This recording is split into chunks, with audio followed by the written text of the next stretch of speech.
Now move to the distinguished gentleman, the young chairman from Alabama, Mr. Palmer. You're recognized, sir. Thank you, Mr. Chairman. I'm going to direct my questions a little bit differently, and I wanted to participate in this hearing because I've been looking at some of these issues for quite a while.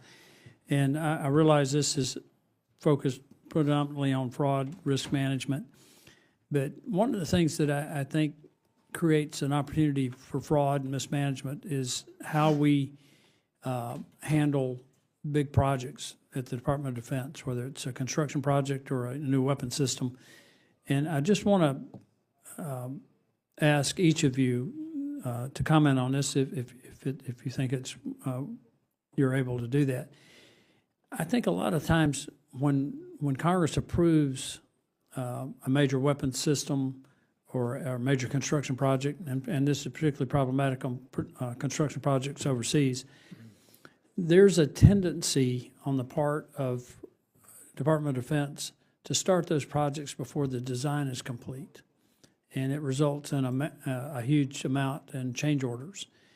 I'm working on some ideas on how to mitigate that from the congressional side in terms of ensuring that the money will be there so that they don't feel the pressure to start these construction projects or other projects or weapon systems before the design is ready. But would you comment on how that, when your design is not complete, you're issuing lots of change orders, how that opens us up to mismanagement and potential fraud? Me, sir? Yeah. I wouldn't be able to discuss that, but in a different sphere, I would submit that what you're talking about, large procurements of weapon systems, they are really hybrids for fraud because of the, like you said, the complex nature of and when they come online, and then the other parts come online. So we do have a lot of worry about large weapon systems, and we have a lot of fraud work in the past and now in those kinds of things when they're in that phase. So that's would be my feedback to you. Mr. Bagdoyan? Yeah, I would fully agree with Mr. Mayo's comments.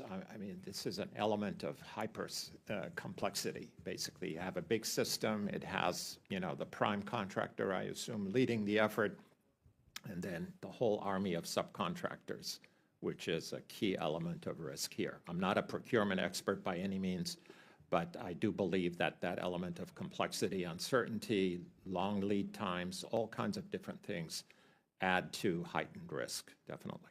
And when you add to that just a myriad of change orders. That's right. Which I think is problematic. And then when you start talking about construction projects, and particularly in remote locations, I think it makes it very difficult for inventory management. And again, if the design is not complete and you're making all these changes,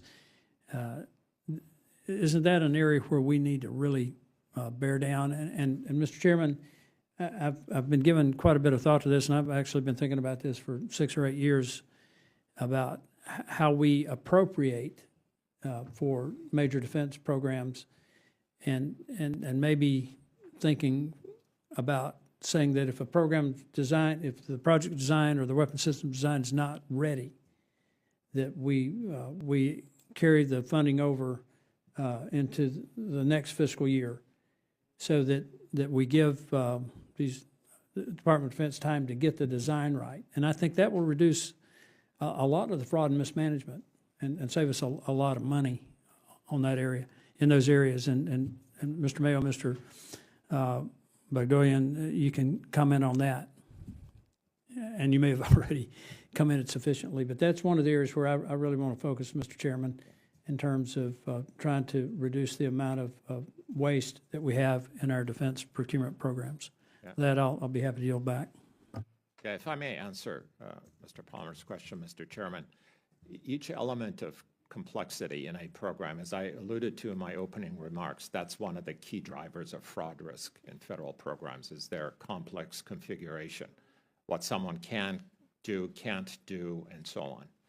So it's almost like risk is built in. And if you add multiple layers in a big, complex program of DoD, then that really exacerbates risk.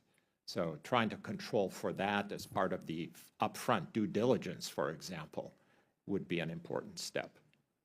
I thank the witnesses. Thank you, Mr. Chairman.